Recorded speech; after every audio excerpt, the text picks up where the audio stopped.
Why Emerson, Lake and Palmer love being a trio. Our guest is Carl Palmer of Emerson, Lake and Palmer. I'm John Beaudin from Rock History Music. Keep in mind, these are short little clips. If you want to hear the whole thing, it's available for you right now on our sister channel, Rock History Book, and also available via a podcast. Keep in mind, there's a brand new 3 different edition versions of the Emerson, Lake and Palmer story, which Keith Emerson's family was a big part of. Also Greg Lake, and of course, Carl Palmer is the only one still with us from Emerson, Lake and Palmer. We'll have links in the description of this video where you can pick it up. There's 3 different versions. A lot of folks are going for the limited edition deluxe version. Hopefully there's some left over. I'm not sure if it was you or one of the other guys who had mentioned that if there was a guitarist, if there was someone that had the same vision or another musician in general that had the same vision, he would have been in that band, but that just somehow never happened, right? We didn't really look, although people all think we did, but there wasn't any. There are more guitar players now that could fill that role. If you look at the period of time during that period, keyboard players there were plenty of great keyboard players. And there were some great guitar players, but they were all blues based.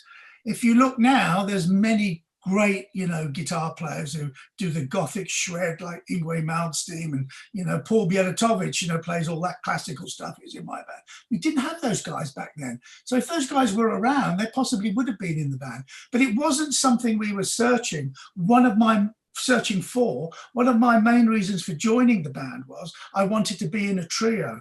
I'd been in a trio with Chris Farlow, the soul singer, when he couldn't afford a brass section. I'd been in a trio with The Crazy World of Arthur Brown when we had the #1 hit.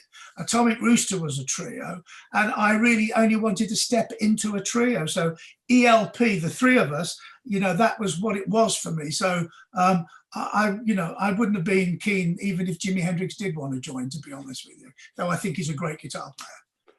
Did your parents, after the success, with both, were your parents around, and pardon my ignorance, because I don't know, when you had success? My parents were around during the ELP days. They weren't, my mother was around during the beginning of the Asia success. They were there to see the big ELP success, that's for sure. Yeah. How does that change around you, though? This is a question I ask everyone, because the fans seem to really be intrigued by this. You hit success, all of a sudden, you're still the same guy. You still have the little kid that was always inside of you. But how did your friends in general react to the fact that you were touring all around the world? Did they act differently? Did you lose friends? Did you gain? How did that work? To be honest with you, I never really had a lot of, I'd never stayed in my hometown.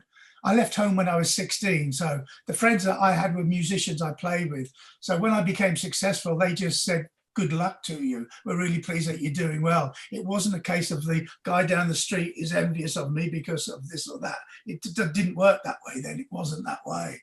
Not for me anyway.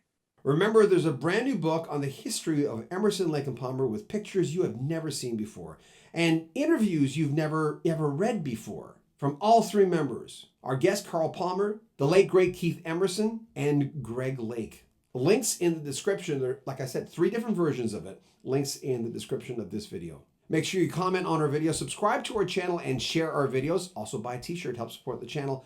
All links are there for you in the description. I'm John Beaudin from Rock History Music.